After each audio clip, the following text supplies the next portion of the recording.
BBL Australian league आज third match का आगाज सिडनी थंडर और होबार्ट हैनिकन्स के दरमियान। होबार्ट का पड़ला है भारी। शादाब खान की धुआंधार इनिंग, उन्होंने अच्छी पार्टनरशिप लगाई बेनक्रॉफ्ट के साथ। सिडनी थंडर के बैटर बेनक्रॉफ्ट शानदार इनिंग का आगाज और पहले ही मैच में छा गए। सैम कंटास ने भी शानदार इनिंग का मुजाहरा किया फर्स्ट मैच में। बिली सेंटलिक और क्रिस जॉर्डन ने शानदार विकेटें उड़ाई, जिसकी वजह से सिडनी थंडर 200 प्लस स्कोर करने से कासिर रहा। होबार्ट का स्टार्ट बहुत ही अच्छा रहा बॉलिंग में। होबार्ट ने टॉस जीती, बैटिंग सिडनी थंडर के हिस्से में आई। अस्सलाम वालेकुम, मेरा नाम नासिर अली है। आप देख रहे हैं क्रिकेट एनालिस्ट विद नासिर। जितने भी सुनने वाले जाने वाले उनको खुशामदीद कहते हैं, और जो भी न्यू मेरे चैनल पे विजिट कर रहा है उनसे रिक्वेस्ट है मेरे चैनल को सब्सक्राइब और लाइक शेयर मस्ट करें। बेल आइकन को मस्ट प्रेस करना है और इसी तरह मेरी वीडियो पे जुड़े रहना है और एंड तक लाजमी देखना है।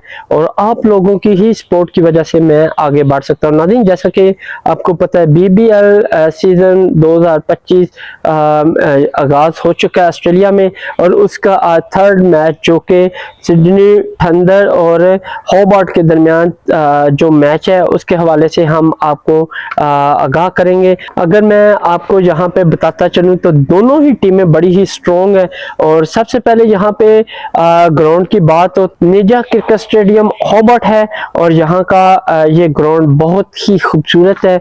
और मैं देख रहा हूँ कि एक से बढ़ के एक जो स्टेडियम है, जैसे जैसे मैच होते जा रहे हैं वो खूबसूरत से खूबसूरत होते जा रहे हैं। और लास्ट मैंने यहाँ पे मैच देखे थे तो उसमें काफ़ी चेंजिंग अब इन्होंने की हुई है, क्योंकि अब इनकी खूबसूरती बहुत ज़्यादा है। और क्राउड की मैं बात बताऊँ तो आज थर्ड मैच है तो क्राउड भी शानदार कहने के उनकी एंट्री है, और दोनों ने ही अपने अपनी टीमों के परचम उठाए हुए थे और सपोर्ट के लिए ग्राउंड में मौजूद है। यहाँ पे टॉस की मैं बात करूं तो होबार्ट हैनिकन्स ने टॉस जीत के पहले बॉलिंग का फैसला किया और सिडनी थंडर को बैटिंग की दावत दी। तो सिडनी थंडर के जो कैप्टन है ग्रीन, उन्होंने पोजीशन को संभाला और कुछ प्लानिंग की कि हम स्कोर बोर्ड को किसी न किसी तरह 200 प्लस तक लेके जाना है, तभी हम ये T20 जीत पाएंगे। अदरवाइज होबार्ट जो है वो अपने होम ग्राउंड में बहुत ज़्यादा कहने के फेवरेट करार दी जा रही है, क्योंकि उनके ज़्यादातर प्लेयर होबार्ट से ही हैं और उनको अपनी पिच से बाखूबी वाकिफ हैं वो, और वो किस तरह सर्वाइव करना है ये भी उनको सारा पता है। तो यहाँ पे मैं अगर सिडनी थंडर की फर्स्ट इनिंग की बात करूँ तो उन्होंने इनिंग का आगाज किया, लेकिन यहाँ पे मैं आपको 11 प्लेयर के बारे में बताऊंगा कि फर्स्ट इनिंग में सिडनी थंडर के कौन से 11 प्लेयर इस थर्ड मैच में शामिल है। तो यहाँ पे ओपनिंग स्टैंड पे नजर दौड़ाएं मैथ्यू गिल्क्स और साथ में सैम कंटास जो कि ओपनिंग स्टैंड है। और सैम कंटास की मैं बात करूं तो ये test match Australian international cricket team में खेल के आए हैं, और इन्होंने मुझे याद है कि जसप्रीत बुमराह को बहुत ही ज़्यादा धोया था, और जिसकी वजह से ये 19 साल बच्चा बहुत ज़्यादा मीडिया की गर्दिश में आया और खबरों की जीनत बना। उसके बाद इनकी बात करूं तो कैमरन बेनक्रॉफ्ट इनके पास मौजूद है।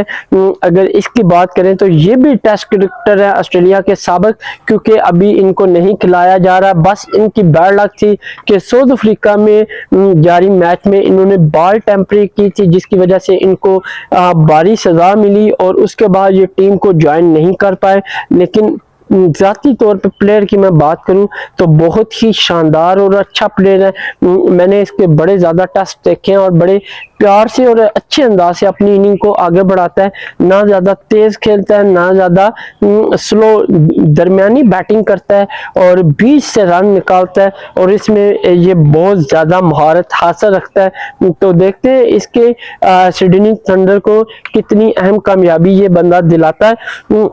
उसके बाद इंग्लिश टीम के सैम बिली विकेट कीपर बड़े अच्छे प्लेयर हैं ये भी, और ये कंटिन्यू है, देखते हैं कि सिडनी थंडर के लिए कितने सूदमंद साबित होते हैं। साथ में इनके पास अल्वेर डेविस मौजूद है, और ये भी इनके डोमेस्टिक क्रिकेट ऑस्ट्रेलियन पे खेलते हैं, तो देखते हैं ये क्या परफॉर्म देते हैं। उसके बाद शादाब खान जो कि ऑस्ट्रेलियन साइड में ये मेरे ख्याल में दूसरी या तीसरी बार BBL में शरीक कर रहे हैं। शादाब खान इस दफा सिडनी थंडर की जानिब से खेलेंगे, और ये पाकिस्तानी प्लेयर हैं, और पाकिस्तानी टीम में भी ये काफी अरसे से आउट है, और देखते हैं कि यहाँ पे परफॉर्मेंस देके अपने पाकिस्तानी कोच और मैनेजमेंट को मुतमिन कर पाते हैं, बैकअप होता है इनका या नहीं, तो ये आज के मैच में देखना होगा। उसके बाद इनके पास डैनियल सैम्स मौजूद है, मीडियम पेसर बॉलर भी हैं, और बैटिंग भी बड़ी शानदार करते हैं, लॉन्ग हिटिंग करने वाले बैटर हैं। उसके बाद इनके कैप्टन क्रिस ग्रीन जो कि स्पिन बॉलिंग करते हैं, साथ में थोड़ी बहुत बैटिंग का टच भी देते हैं। उसके बाद अगर इनके दीगर बॉलरों की बात करूं तो तनवीर सांगा इनके पास मौजूद है, रेस टफली इनके पास मौजूद है, और उसके बाद नथन मैकेंड्रे इनके पास मौजूद है। तो देखते हैं कि सिडनी थंडर अपनी फर्स्ट इनिंग में कितना अहम कारकर्दगी का मुजाहरा करती है, क्या होबार्ट को ये टफ टाइम देने के लिए तैयार है, और इनकी ओपनिंग स्टैंड पे नजर दौड़ानी होगी। अगर वो एक लॉन्ग टारगेट देने में कामयाब हुए तो मेरे ख्याल में सिडनी थंडर को 200 प्लस रन बनाने में कोई नहीं रोक सकता। तो सिडनी थंडर ने अपनी इनिंग का आगाज किया, यहाँ पे मैथ्यू गिलेक्स और साथ में सैम कॉन्टेस्ट के दरमियान पार्टनरशिप का आगाज हुआ, और इन दोनों ने अपनी इनिंग को 24 रन पार्टनरशिप पे लेके गए, और यहाँ पे गिलेक्स जो के 20 रन बनाकर फर्स्ट शिकार हुए बिली सेंटले का, जो कि ऑस्ट्रेलिया के किसी टाइम पहले बहुत अरसा पहले ये T20 में इनको लाया गया था। काफी लंबे ऊंचे कद वाले हैं, और इन्होंने धूम मचा दी थी, लेकिन उसके बाद ये इनकी परफॉर्मेंस थोड़ी लूज हुई जिसकी वजह से ये टीम में जगह नहीं बना सके। तो इन्होंने फर्स्ट शिकार किया, और ये हॉबर्ट से खेल रहे हैं। अगर ओवर की मैं बात करूं 2.0 ओवर पे ये पवेलियन लौटे। उसके बाद सैम कॉन्टेस्ट और कैमरॉन बेन क्रॉफ्ट के दरमियान पार्टनरशिप का आगाज हुआ, और इन दोनों ने पार्टनरशिप बड़ी ही शानदार खेली।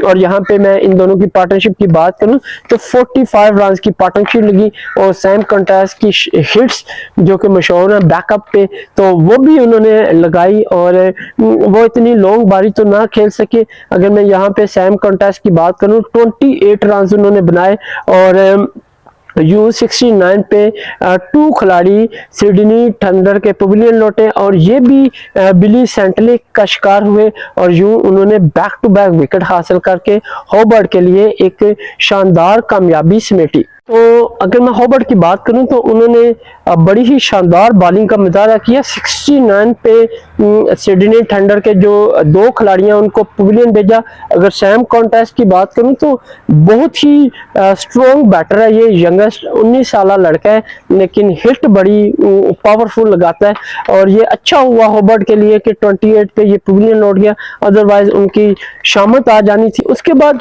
बेन ड्राफ्ट जो कि क्रीज पे मौजूद थे, और वो कंटिन्यू शानदार इनिंग का मुजाहरा उन्होंने किया, और अपनी टीम के लिए अहम रन जोड़े, और उनके साथ सैम बिलिंग आए और उन्होंने इनिंग का आगाज किया, लेकिन वो जस्ट इनिंग में 3 रन का ही इजाफा कर सके।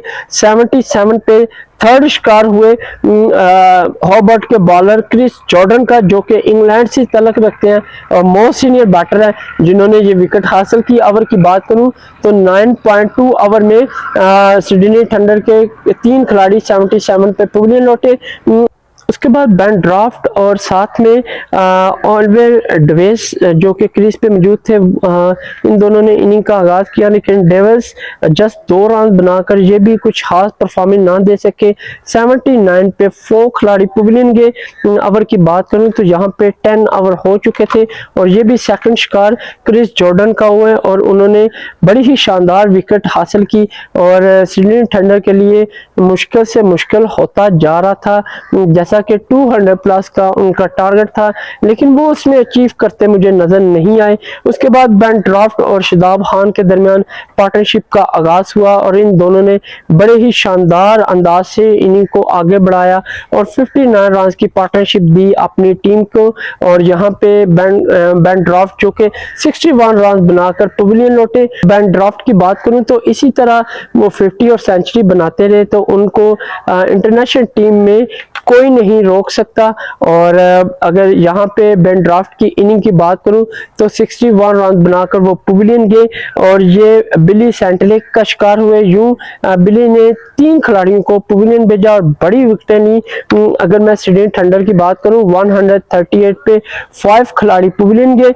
उसके बाद शादाब खान और डैनियल सैम इन दोनों के दरमियान पार्टनरशिप का आगाज हुआ और इन दोनों ने 38 रन की पार्टनरशिप दी और अपने स्कोर बोर्ड को मजीद तकवीत दी। यहाँ पे अगर मैं बात करूं तो शादाब खान 34 रन बनाकर 6 खिलाड़ी थे सिडनी थंडर के जो पवेलियन लौटे। अगर टोटल स्कोर की बात करूं 176 रन पे सिडनी के 6 खिलाड़ी पवेलियन गए। अगर ओवर की बात करूं तो 19.5 ओवर हो चुके थे और यहाँ पे फर्स्ट ब्रेक थ्रू हासिल किया नथन ईव्स ने, क्योंकि उन्होंने 28 रन खाए और कोई विकेट नहीं हासिल कर पाए, लेकिन वो आखिर में शादाब खान की विकेट लेने में कामयाब हुए। उसके बाद आखिरी बॉल थी, लेकिन यहाँ पे क्रिस ग्रीन जो कि इनके कैप्टन है वो आए, उन्होंने आखिरी बॉल पे भी अपनी टीम को बोनस दिया कि 4 रन लगाए, जिसकी वजह से उनका स्कोर बोर्ड 180 पे पहुंच गया। और अगर बात करूं सैम की तो 23 रन बनाकर नॉट आउट रहे। उसके बाद क्रिस ग्रीन की बात करूं तो ये 4 रन बनाकर नॉट आउट रहे। तो टोटल स्कोर बोर्ड इन्होंने सिडनी थंडर ने 20 ओवर मुकम्मल खेले और 180 रन बनाया 6 विकेट के नुकसान पे। अगर हॉबर्ट की मैं बॉलिंग की बात करूं तो स्टार्ट में उन्होंने बड़ी अच्छी बॉलिंग का आगाज किया, लेकिन मिड में आके वो थोड़े लूज दिखाई दिए। अगर उनकी इस फर्स्ट इनिंग की बॉलिंग की बात करूं तो इनिंग में 5 रन एक्स्ट्रा दिए और बिली सेंटलेक ने 3 खिलाड़ियों को आउट किया। जॉर्डन की बात करूं तो उन्होंने 2 खिलाड़ियों को आउट किया। उसके बाद नथन ईव्स की बात करूं तो 1 खिलाड़ी को उन्होंने पवेलियन भेजा। अगर मैं सिडनी थंडर की बात करूं उनकी पार्टनरशिप की तो यहाँ पे 3 ही बड़ी पार्टनरशिप लग सकी। बेन क्रॉफ्ट 45 के साथ सैम कॉन्टेस्ट के साथ पार्टनरशिप देने में कामयाब रहे। उसके बाद बेन क्रॉफ्ट और शादाब खान 59 और डैनियल सैम और शादाब खान 38 रन के साथ नुमाया पार्टनरशिप दे सके। और देखना होगा 180 का टारगेट हॉबर्ट अचीव कर पाती है अपनी सेकंड इनिंग में या नहीं। तो मैच कह लें कि उनके कंट्रोल में, क्योंकि उनका होम ग्राउंड है, ज्यादा एडवांटेज उनकी तरफ ही जाता है कि वो मैच को इजीली विन कर जाएंगे। तो ये देखना होगा उनकी सेकंड इनिंग में। तब तक के लिए इजाजत दें, अल्लाह हाफिज।